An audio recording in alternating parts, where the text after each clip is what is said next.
Hot of the record. ఇల్లు అద్దెకు ఇవ్వబడదు. ప్రస్తుతం అనంతపురంలో డిస్కషన్స్ మొత్తం దీని చుట్టూనే తిరుగుతున్నాయట. అదేంటి, ఇల్లు అద్దెకు ఇవ్వబడను అని కదా బోర్డు పెడతారు. ఇంగ్లీష్ అయితే టూలెట్ అని బోర్డు ఉంటుంది. కానీ మేము ఇవ్వబోం అని ఎందుకు బోర్డు పెడుతున్నారు అంటే, అబ్బే అది అందరికీ కాదండి, ఒక పర్టికులర్ సెక్షన్కి మాత్రమే అని అంటున్నారట. ఇంతకీ ఏదా ప్రత్యేక వర్గం? ఇళ్ల యజమానుల్ని భయపెట్టేలాగా ఏం చేశారు?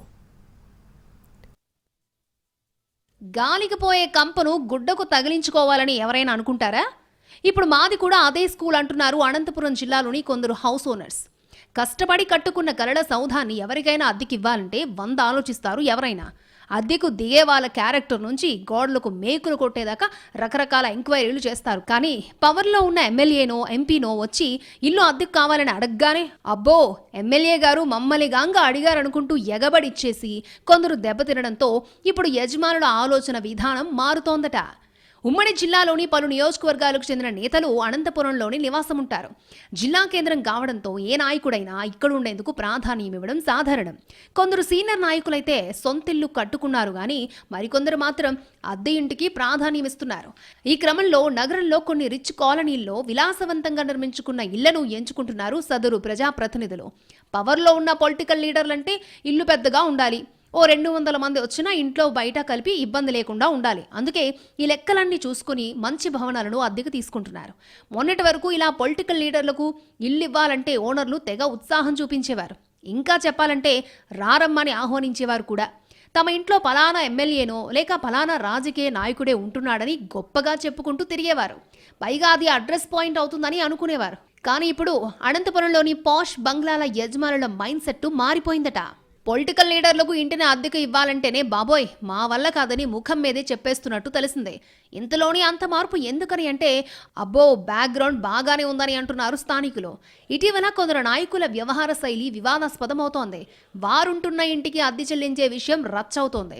గతంలో గోరంట్ల మాధవ్ ఎంపీగా ఉన్నప్పుడు రామ్ నగర్ 80 ఫీట్ రోడ్లో ఓ ఇంటిని అద్దెకు తీసుకున్నారు. మొదట్లో దానికి 2 బాగానే ఇచ్చారట. ఆ తర్వాత అదితో పాటు కరెంటు బిల్లు కూడా కట్టలేదన్న వార్తలొచ్చాయి. ఇలా నెల 2 నెలలు కాదు, ఏకంగా 3 ఏళ్ల వరకు కొనసాగడంతో సదరు ఓనర్ మాధవ్తో గొడవ పడినట్టుగా అప్పట్లో చర్చ జరిగింది. అది పెద్ద వివాదంగా మారడంతో అప్పట్లో 2-3 అధికారులు జోక్యం చేసుకుని పంచాయతీ చేసినట్టు తెలిసిందే.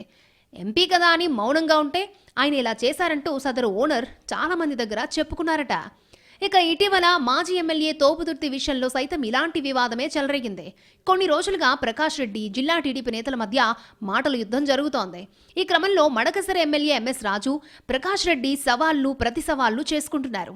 తోపుదుర్తి కొన్నేళ్లుగా తానుంటున్న ఇంటి రెంట్ కూడా కట్టలేదని, అడిగితే ఓనర్ని వేధిస్తున్నారని ఆరోపించారు ఎమ్మెల్యే. అందుకు ప్రకాష్ రెడ్డి స్పందిస్తూ, తమ్ముడు నువ్వైనా నా పరిస్థితి గమనించావు. 5 ఏళ్లు ఎమ్మెల్యేగా ఉన్నా రెంటు కట్టలేని పరిస్థితుల్లో ఉన్నారని గుర్తించినందుకు థ్యాంక్స్ అంటూ కామెంట్ చేశారు. తోపుదుర్తి వ్యాఖ్యలకు నిరసనగా మీ ఇంటికొస్తా, నాపై చేసిన ఆరోపణలు నిరూపించకపోతే కొడతానంటూ సవాల్ చేశారు రాజు. దీంతో ప్రకాష్ రెడ్డి ఇంటి అద్దె విషయంపై తెగ చర్చ జరిగింది. అయితే అదే రోజు ఎమ్మెల్యే ఎంఎస్ రాజు చేసిన ప్రకటన సంచలనం రేపింది. నువ్వు 6-7 ఏళ్లుగా రెంటు కట్టకుండా ఉంటున్న ఇంటిని నేను కొన్నాను. ఓనర్ అయిన కురుప శ్రీనివాసులకు విముక్తి కలిగించారని చెప్పారు రాజు. ఆ రాజకీయ వివాదాలు సవాల సంగతి ఎలా ఉన్నా ఇలాంటి పరిస్థితుల్లో నాయకులకు అద్దెకు ఇచ్చి అనవసరమైన వివాదాలను నెత్తికెత్తుకోవడం ఎందుకన్న ఆలోచనతో ఉన్నారట అనంతపురంలోని పాష్ కాలనీల ఇళ్ల యజమానులు.